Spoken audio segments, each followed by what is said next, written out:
সাগর আর পাহাড় এই দুইটা জায়গার ভিতর আপনার কোন জায়গাটা ভালো লাগে? আমার তো সাগর ভীষণ ভালো লাগে। আম্মা বাড়ি থেকে আসার সময় বাড়ির গাছের খেজুরের রস, বাড়ির গাছের নারকেল, ইভেন বাড়ির চাউল সবটাই নিয়ে এসেছিল মেয়েকে রসের পায়েস খাওয়ানোর জন্য। বাড়িতে আমার আব্বু নাই, কিন্তু জিনিসগুলো যখন ওই বাড়ি থেকে আসে তখন আমি তাকে প্রচণ্ড মিস করি। মনে হয় যে সেই আমার জন্য এই জিনিসগুলো পাঠিয়েছে। আমার আব্বুর জন্য দোয়া করবেন, আল্লাহ যেন তাকে বেহেশত নসিব করেন। আর এদিকে আমি রসের ভিতর কিন্তু এক এক করে সবগুলো উপকরণ দিয়ে দিয়েছি, তেজপাতা, নারকেল আর চাল। শুধুমাত্র এতটুকু উপকরণের মাধ্যমেই কিন্তু সুন্দর একটা পায়েস তৈরি। এই পায়েসটা খেতে কি যে মজা, কি যে মজা।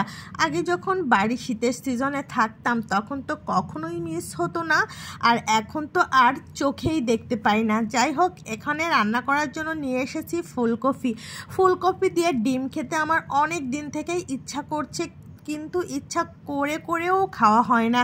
যাই হোক, আজকে আমার ইচ্ছাটাকে পূরণ করার জন্য এখানে আমি ফুলকপি আর ডিম রান্না করব। কারণ কোন আপুর ভিডিওতে যেন আমি ফুলকপি ডিমের তরকারিটা দেখেছিলাম, তখন থেকেই আমি ভাবছিলাম আজকে ফুলকপি ডিম করব। এই আজকে করতে করতে আর করাই হয় না, কিন্তু জানি না আপুর মতো ওরকম হয়েছে কিনা। আপুর কালারটা এতটা সুন্দর ছিল।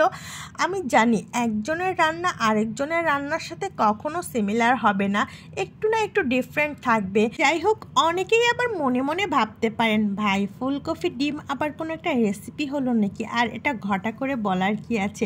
কিছু কিছু খাবার আমরা না সচরাচর খাই না, খুব ডিফারেন্ট হয়, বছরে একবার দুইবার খাওয়া হয়, এর জন্য খাবারগুলো অনেক মজা হয়। মাঝে মধ্যে খাবারগুলো এত টেস্টি হয়, মুখে লেগে থাকার মতো হয়।